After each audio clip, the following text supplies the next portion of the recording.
Bonjour à tous et bienvenue dans cette deuxième vidéo sur Q Electrotech, qui est donc un logiciel qui nous permet de reproduire des schémas électriques et qui me paraît intéressant dans notre pratique d'ergothérapeute parce que son utilisation me paraît plus simple que le module des sciences que j'utilisais jusque-là personnellement pour OpenOffice. Avec l'avantage en plus que ça ouvre ce type de solution aux utilisateurs de Microsoft Word, puisque Q Electrotech est un logiciel donc indépendant du traitement de texte. On pourra donc exporter aussi bien dans Word que dans OpenOffice ou même dans LibreOffice le résultat de notre schéma.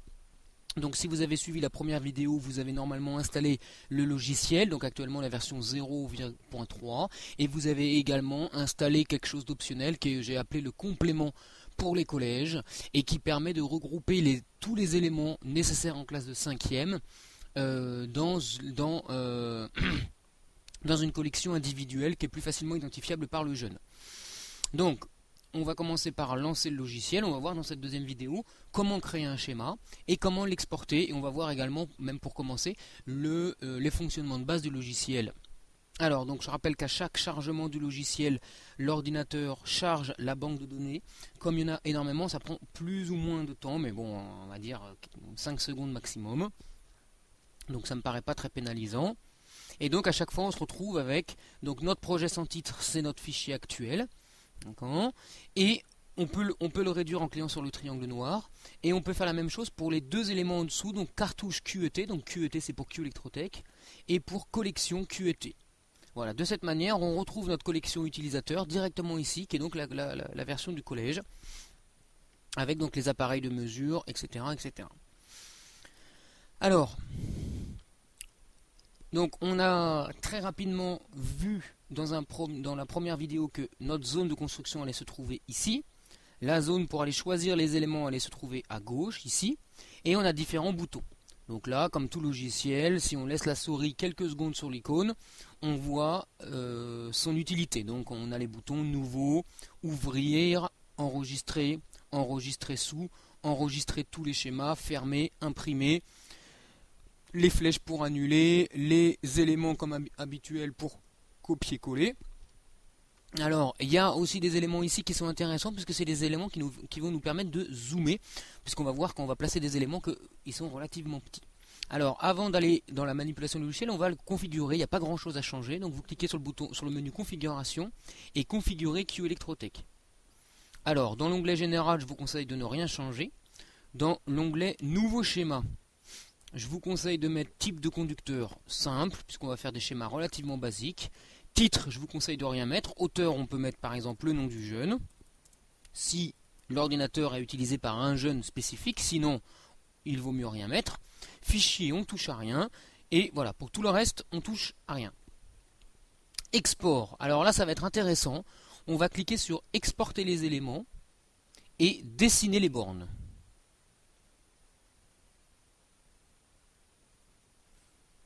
Voilà. Et pour le reste, on touche à rien. Et pour l'impression, on ne va pas y toucher. Et on valide par OK.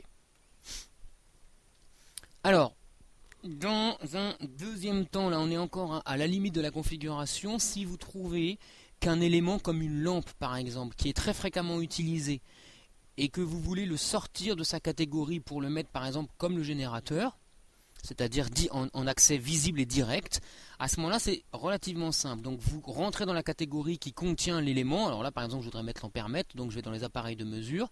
Je voudrais que l'ampèremètre horizontal soit directement visible. Donc je clique sur l'ampèremètre horizontal et je vais même alors faire un clic droit, éditer l'élément. Voilà.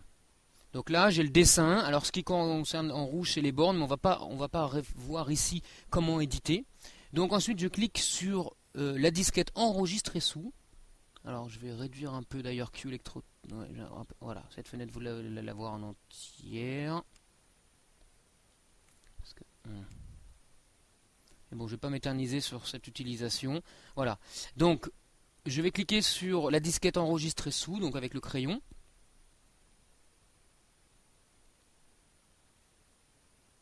Voilà, et là l'ordinateur va me demander dans quelle catégorie je vais enregistrer l'élément.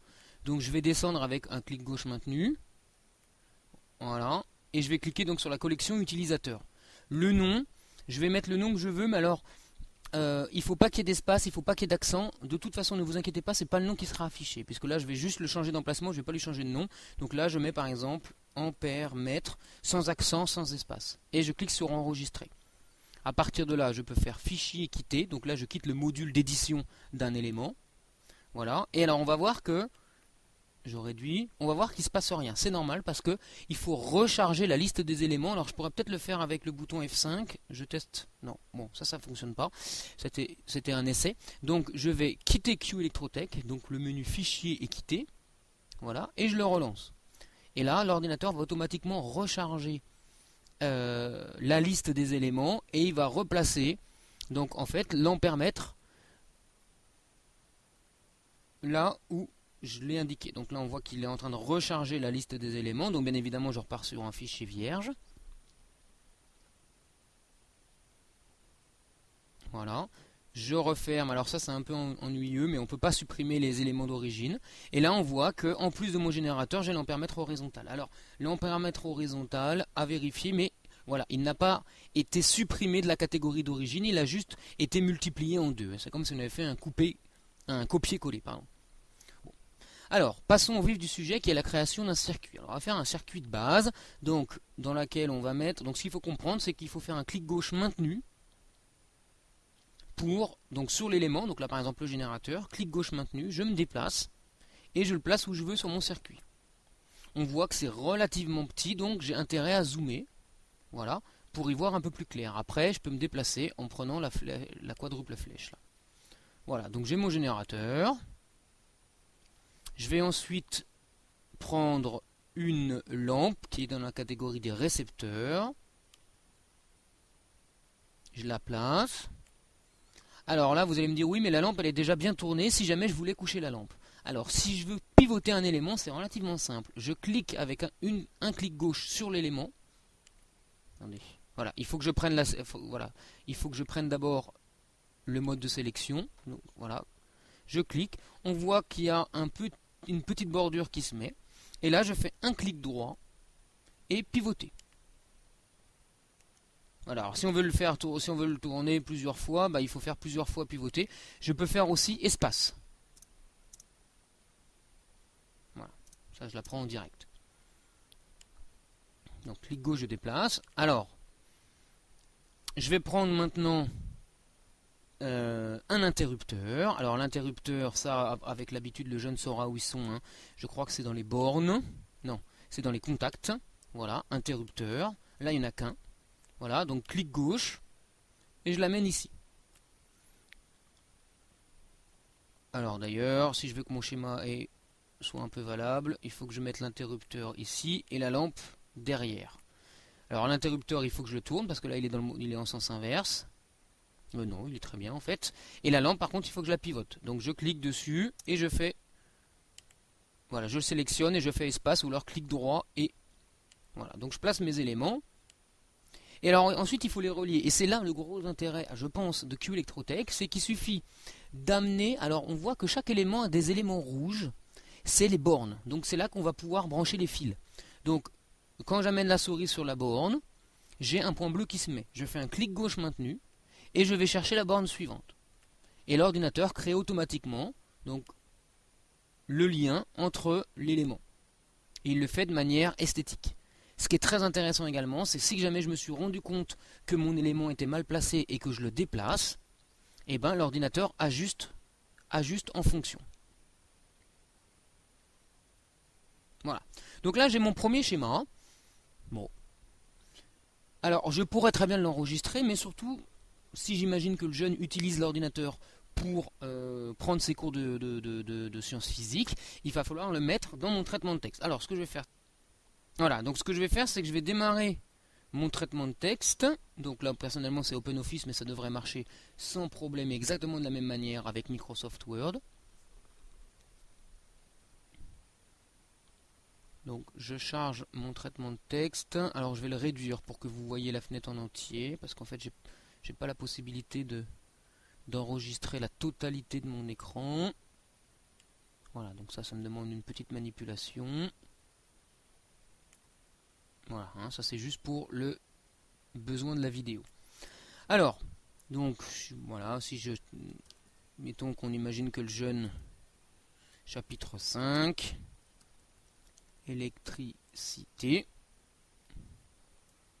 grand 1, je sais pas, j'écris n'importe quoi, schéma de base.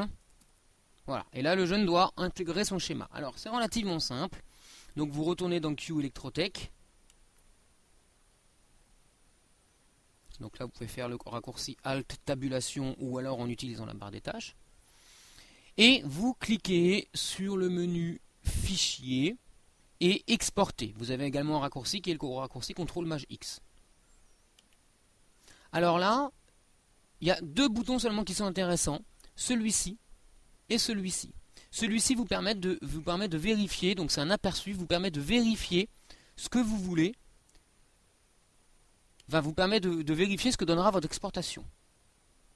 Donc là, voilà, j'ai bien tous les éléments, l'ordinateur sélectionne automatiquement les éléments, le schéma que vous avez créé. On peut très bien modifier la taille si on le souhaite, si on trouve que c'est un peu petit. Voilà, par exemple, on peut mettre, alors soit on utilise les flèches, soit on tape directement la valeur. Par exemple, là je vais effacer, je vais taper 200. Voilà, je reclique sur aperçu, je vais avoir un schéma identique mais plus grand. Voilà, bon, ça c'est un petit détail, prenez pas forcément la tête du jeune avec ça. L'essentiel étant qu'il arrive à exporter sa figure.